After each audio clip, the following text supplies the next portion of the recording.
평행선 속 내실 강화 박차. 한일 수출 당국이 WTO 2차 협의를 했지만 빈손에 그치면서 법적 공방 가능성이 더 커졌습니다. 정부는 일본 의존도를 낮추기 위한 소재 부품 장비 자립화에 더욱 박차를 가하고 있다고 하는데요. 취재 기자 연결해 이 내용 역시 파악해 보도록 하겠습니다.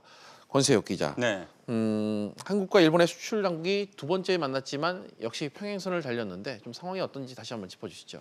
네, 지난달 10일 1차 협의 후에도 상황이 크게 변하지 않아서 별 진척이 없었습니다.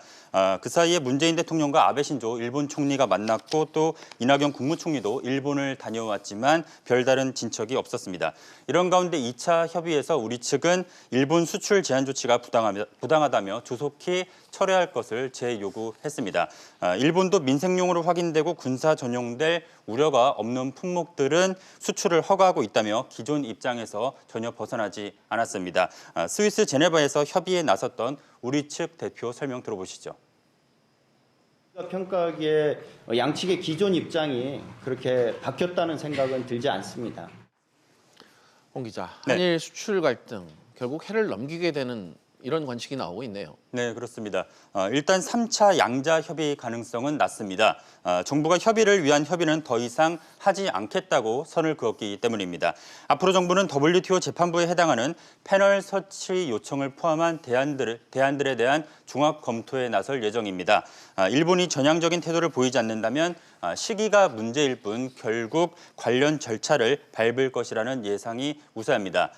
패널이 구성되면 적어도 6개월 이상 심리가 진행되는 만큼 이에 대한 대비도 필요할 것으로 보이는데요. 전문가 설명 들어보시죠.